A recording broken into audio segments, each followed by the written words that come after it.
Hello again, Thedave. It's me again, Rizaii. So I really hope you enjoyed the review that I made for you. I mostly do my reviews on a analytical standpoint rather than personal standpoint. Like I try to um, tell you what I think you should do and also what would be the best option depending on the situation you are in, or the weapons you have, or etc. etc. So this is just a little video that will help you focus to improve different things. So I hope you enjoy. Just a quick couple things that I want to go over based on what I watched from your gameplay. First, let's go ahead and check the in-game settings. So if you go click escape and click options and you go on mouse and keyboards, this is my personal settings. So my mouse sensitivity is 2.0 and my ADS mouse multiplier is 1.0. All three of those should be exactly like this. Mouse acceleration should be turned off, mouse invert should be turned off. All those keybinds is customizable by you, so you should customize how you like it. Your mouse sensitivity shouldn't be higher than 3. This all varies depending on your DPI. So my DPI is 800 right now, so 800 DPI. I previously were playing with 1600 on PUBG and other games, but I realized that in this game, to be fully accurate, you need to have a lower DPI. This will allow you to track targets, have better tracking target. This will allow you to shoot at different ranges and maintain your recoil and maintain the control over your recoil. So just a quick little things that I want to touch before we get started. First, I want to know what's your DPI. So based on what I saw, I believe it is over 1,000. I might be wrong, but based on what I saw, you had trouble to shoot a target that was relatively close or relatively not moving.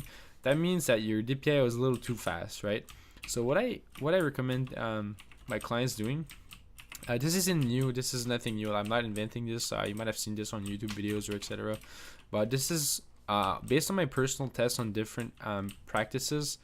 This is what I recommend for you to do to find your ideal DPI.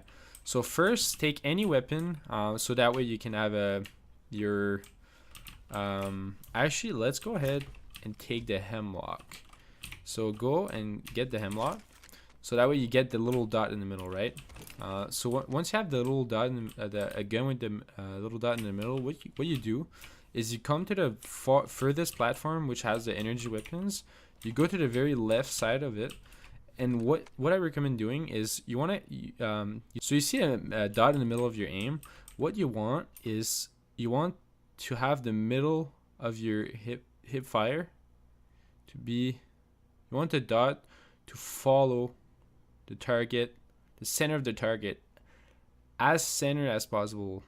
So you want to follow that a couple times, and you want it to be as in the middle as possible. So this should be really smooth and not buggy or stuttery. So if your DPI is too slow, you'll probably have difficulty like following it, right? You'll be like something like that. You won't be right in the middle.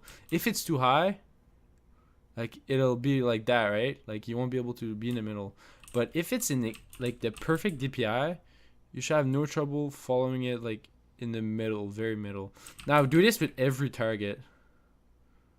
It should be pretty smooth with every target, right? Now come back here, do it with every moving target until it feels really smooth, until the middle of your dot feels really smooth moving around. So once you did that,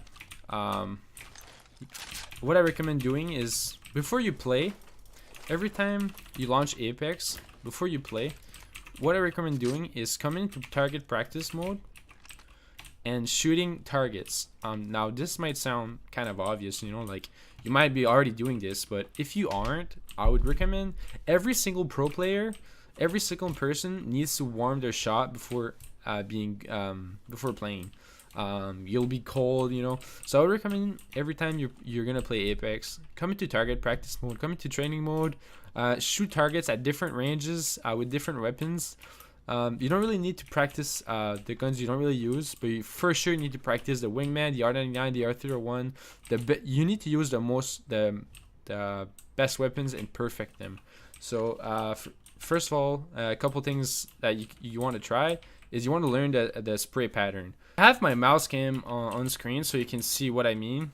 So this is an example of the spray pattern of the Spitfire without controlling it, just by shooting. It's all over the place mostly, right? And this is what happens when you control it. The only thing you have to do is pull down. The only thing you have to do is mostly pull down, right? You mostly want to pull down.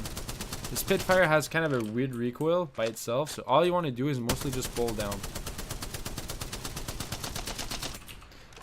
Now, I want you to do this with a lot of different weapons. Longbow is a different weapon. It's going to be single fire, right? So you don't really need to learn the pattern. You just need to be accurate with it, and that's going to need a lot of practice, right? So you can't really, like, you want to be able to just take it slow at first, alright? With every weapon, practice with different range. Now the Prowler, another thing I want to say is the Prowler. What I've noticed from watching your gameplay is you're not hip firing a lot. You're mostly going to be using the ADS at every range. So what I recommend doing is practicing your hip fire. You want to definitely take advantage of the Prowler's hip fire, as it's one of the best hip fires in the whole game. It's really accurate. I don't think people know how accurate the Prowler hip fire is. So you definitely don't want to use this, right? It's really ugly. It's not good. So definitely want to keep practicing the hip fire, as it's one of the best hip fires in the game. Now, another thing I want to touch on is practicing with the wingman. Now, the wingman, a lot of people have trouble controlling it, right? Because it's it's probably the hardest weapon in the whole game to use. I would say it's the hardest weapon in the game to use. So what I would suggest, what I usually tell my clients is, the wingman, if you don't feel consistent with it, you don't have to use it. But one thing is for certain is, if you get good with the wingman, it'll be your best friend. You'll demolish people with the skull piercer. You'll hit over 100 damage with a headshot. So the common mistake people do while using the wingman is they kind of just do this, right? But one thing that's really important is the flick shots. So instead of just doing that, what you want to do essentially is you want your hip fire to be a little bit on the right or left, and then you want to scope and immediately look at where you want to go. So what I recommend doing is you start in a general middle area of this training mode, and then I call this I'm not inventing anything here, but this is called the snapping or the flicker. So instead of doing this, I want you to practice the flicker instead. You might think that the first option is faster, right? Yes and no, because look how wide this thing is. It's so wide. It takes a lot of place of your screen, right? So by doing this, it'll make you, first of all, see where he's going, where the enemy is going, and second of all, it'll make you control your recoil. I don't know if you noticed the hip fire spread, how it closes, how fast it closes. You can kind of quick scope with the wingman. Like, this will make you much better really fast. You'll notice a lot of improvements really fast when you do this. Once you practice the wingman every day, you'll be able to hit at different ranges with this flick technique that I mean. You'll be able to hit at different ranges much more easier than just going like this. This is much better than just going like this. Although it might be as accurate, but this is much easier to hit for. So yeah, practice with the wingman like every day before you play. Practice with different weapons. You don't need to be here for like 30 minutes before every gaming session, right? You can come here, practice your tracking like that. Practice your tracking with hipfire. Practice at different ranges with different weapons. And once you do that, before every game time, you'll notice a lot of improvements. It might seem really like easy and like dumb, but this is something that a lot of people overlook. It's just target practice. Like this Apex Legends is a very aim-centric game, so you want your aim to be as accurate as you can. So this is gonna be it for me. I really hope you this video was helpful. If you have any more questions, feel free to message me, and I'll see you next time. Take care.